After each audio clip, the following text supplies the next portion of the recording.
بسم اللہ الرحمن الرحیم۔ پیارے دوستو، السلام علیکم۔ آج میں آپ کی خدمت میں ایک ایسا اہم مظہر پہ بات کرنے جا رہا ہوں جو ہماری دنیا اور آخرت دونوں میں کامیابی کی ضمانت ہے۔ وہ ہے غور و فکر۔ انگلش میں اس کو ریفلیکشن کہتے ہیں۔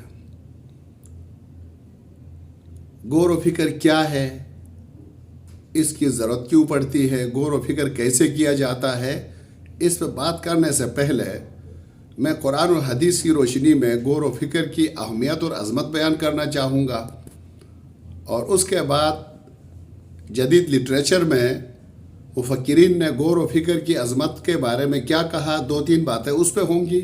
اس کے بعد پھر غور و فکر کا تصور پیش کیا جائے گا، اور پھر اس کے بعد غور و فکر کو کیسے غور و فکر کیا جائے گا، زندگی کے مختلف شعبوں میں غور و فکر کا، ریفلیکشن کا کیا کردار ہے، اس پہ بات ہوگی۔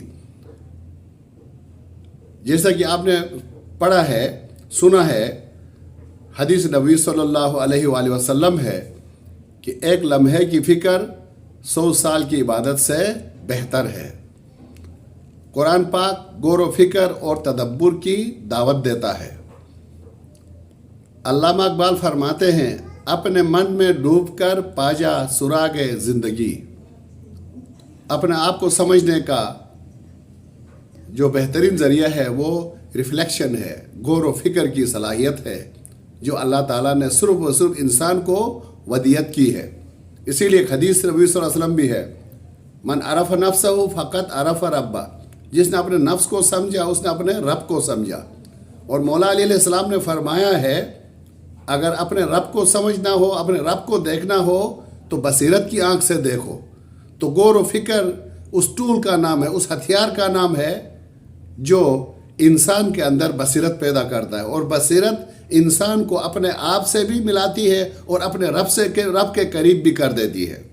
ہم ہر روز آئینہ تو دیکھتے ہیں، اس آئینے کے ذریعے اپنی ظاہری شکل و صورت دیکھ کے یا خوش ہوتے ہیں یا پریشان ہوتے ہیں۔ انسان کسی حال میں خوش نہیں رہتا، اگرچہ اللہ تعالیٰ نے وہ عادل ہے، اس نے ہر ایک کے لیے اس کے چہرے کے حساب سے ناک، آنکھ، منہ، ہر چیز اس حساب سے دیا ہے، لیکن کوئی اپنے ناک سے خوش نہیں ہے، کوئی اپنے آنکھ سے کوئی خوش نہیں ہے، کوئی اپنے کلر سے خوش نہیں ہے۔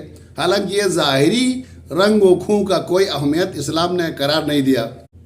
جان ڈوئی فرماتے ہیں، وہ کون سی چیز ہے جو انسان کے تجربات اور مشاہدات کو سیکھنے میں بدل دیتی ہے؟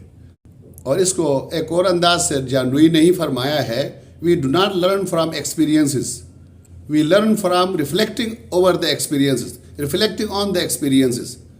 یہ تجربات اور مشاہدات تو جانور بھی کرتے ہیں، لیکن وہ اپنے تجربات مشاہدات سے غلطیوں سے نہیں سیکھتے ہیں۔ صرف اللہ تعالیٰ نے انسان کے اندر وہ سوچنے کی صلاحیت، وہ غور و فکر کی صلاحیت دی ہے، جس کو استعمال کر کے انسان اپنی غلطیوں سے، اپنے تجربات سے سیکھتا ہے، اور پھر اپنی لرننگ کو، اپنے سیکھنے کے عمل کو نئی نسل تک کمیونیکیٹ کرتا ہے۔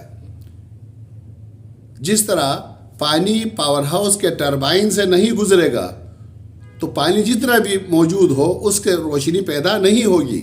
تو ٹربائن کا کام عقل کا ہے، جس طرح ٹربائن پانی کو روشنی میں بدلتا ہے، جس طرح ہاضمے کا سسٹم جو ہے وہ غذا کو غذائیت میں بدل دیتا ہے، اسی طرح اللہ تعالیٰ نے انسان کے وجود میں ایک عقل چیز بھی رکھی ہے، ریشنل پاور ہے، جو انسان کے تجربات کو، مشاہدات کو، یا جو کتابوں سے انفارمیشن ہم جمع کرتے ہیں، ان کو لرننگ میں بدل دیتی ہے، کردار میں بدل دیتی ہے۔ آج ہم لوگ کردار سے دور ہیں، ہم نہ صرف سائنس اور ٹیکنالوجی میں کمزور ہیں، ہم مسلمان ہوتے ہوئے عملی زندگی میں، روحانی پہلو میں بہت کمزور ہیں۔ وجہ کیا ہے؟ ہم صرف رٹو طوطے والی تعلیم پر گامزن ہے۔ ہمارے اساتذہ، ہمارے علماء، ہمارے ذمہ دار لوگ سامری کا کام کر رہے ہیں، جو عقلوں کو سلانے کے بعد تقریر کرتا ہے، جبکہ انبیاء اور ائمہ علیہ السلام نے، مفکرین نے لوگوں کی ضمیر کو، لوگوں کی سوچ کو جگا کر تقریر کرتے تھے۔ تو یہ غور و فکر کا عمل آج دیکھیں تو ہماری زندگی سے خالی ہے۔ یہ ایک خود احتسابی کا عمل ہے۔ سیلف ریفلیکشن کے ذریعے ہی ہم اپنے آپ کو، اپنی صلاحیتوں کو، اپنی معرفت تک پہنچ سکتے ہیں۔ اور جو انسان اپنے آپ سے واقف نہ ہو، اپنی صلاحیتوں سے واقف نہ ہو، اپنی ضروریات سے واقف نہ ہو، اپنی تخلیق زندگی سے واقف نہ ہو، وہ دوسروں کی کیا مدد کر سکتا ہے؟ اسی لیے علامہ اقبال نے بہت افسوس کے ساتھ کہا تھا، ہمارے مدارس کی صورتحال کو دیکھتے ہوئے جہاں نہ ریسرچ ہے نہ غور و فکر ہے، صرف اور صرف ایک مقابلے کا ایک اندھا مقابلہ ہے، اندھی تقلید ہو رہی ہے، جس کو اقبال فرماتے ہیں، گلا تو گھونٹ دیا اہل مدرسہ نے تیرا، کہاں سے آئے صدا لا الہ الا اللہ۔ آج ہم لا الہ الا اللہ پڑھ بھی رہے ہیں، لیکن دل و دماغ پر ایک مادی طاقتیں، باطل قوتیں ہمارے اوپر اثر انداز ہے۔ اگر ہم لا الہ الا اللہ پر یقین رکھتے تو اس زرخیز اور خوبصورت ملک کو ہم جنت بنا دیتے۔ ابھی بھی وقت آیا ہے کہ ہم اب بھی غور و فکر کی تعلیم کا آغاز فرمائیں، ریسرچ بیسڈ ٹیچنگ شروع کریں، انکوائری بیسڈ لرننگ کا عمل کا آغاز کریں۔ Reflection is one of the most under used yet powerful tool of success.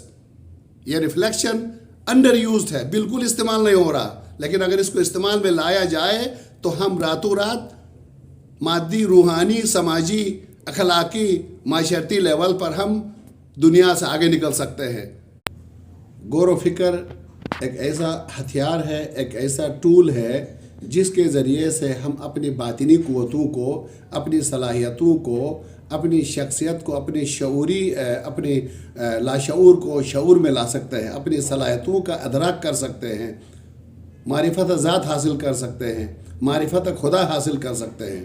اور یہ غور و فکر ایک سوالات کا سلسلہ ہوتا ہے، پروسیس آف تھنکنگ ہوتا ہے۔ مثال کے طور پر جب ہم دن بھر مختلف ایکٹیویٹیز میں انگیج ہوتے ہیں، رات کو جب ہم اپنے بستر پہ آتے ہیں تو یہ اسلام نے حکم بھی دیا ہے کہ اپنا سیلف انالیسس کر لو، سیلف ایویلویشن کر لو۔ اب اس میں جو شروع میں ہم یہ سوچتے ہیں، ایک سوال، what did happen؟ آج کیا ہوا؟ what did happen today؟ بلکہ what did happen، ایک سوال یہ ہے، کیا واقعہ ہوا؟ what were you thinking and feelings about that incident؟ جو ہوا اس کے بارے میں آپ کی فیلنگز اور تھنکنگ کیا تھی؟ جب کوئی واقعہ ہمارے ساتھ ہوتا ہے یا ہم کسی کے ساتھ کوئی عمل کرتے ہیں تو یقیناً ہمارے احساسات اور فیلنگز پر اس کا اثر ہوتا ہے۔ پھر اس کے بعد اس واقعے کے اوپر جب ہم غور کرتے ہیں، پھر جو سوال آتا ہے، what were the good and bad points about that experience؟ اس واقعے میں کون سی باتیں ہمیں اچھی لگی، کیوں لگی، اور کون سی باتیں ہمیں اچھی نہیں لگی، کیوں نہیں لگی؟ کیا یہی رویہ مجھے دوسروں کے ساتھ اختیار کرنا چاہیے؟ اگر کسی کا ایک رویہ، کسی کی بات مجھے اچھا نہیں لگا ہے تو مجھے بھی دوسروں کے ساتھ وہ رویہ اختیار نہیں کرنا ہوگا۔ جب یہی فیلنگ میرے اندر آئے گی، یہی ریئیکشن میں دوں گا تو میری ذات میں بہتری آئے گی۔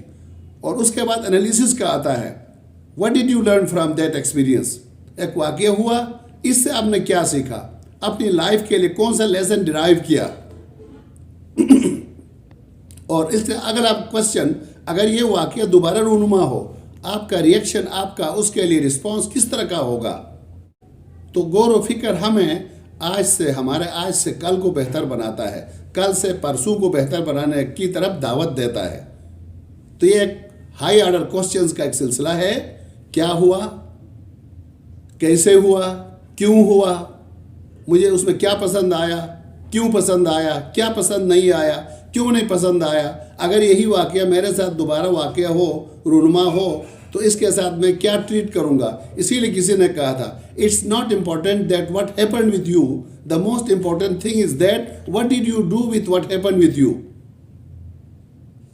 میں ایک ٹیچر ہوں تو ایک کلاس روم کا واقعہ پیش کرتا ہوں۔ ایک ریفلیکٹیو ٹیچر تھی جو اپنے ایکشن کے اوپر، اپنی ٹیچنگ کے اوپر تھنکنگ کرتے ہوئے، غور و فکر کرتے ہوئے اپنی ٹیچنگ کو بہتر کیا، ایک کامیاب ٹیچر بن گئی۔ اس ٹیچر کے وہ سٹوری سنا کے میں اپنی بات کو ختم کرتا ہوں۔ ایک ٹیچر تھی، بڑی محنتی، ایک روشن کلاس روم میں پڑھا رہی تھی، پردے کھلے ہوئے تھے۔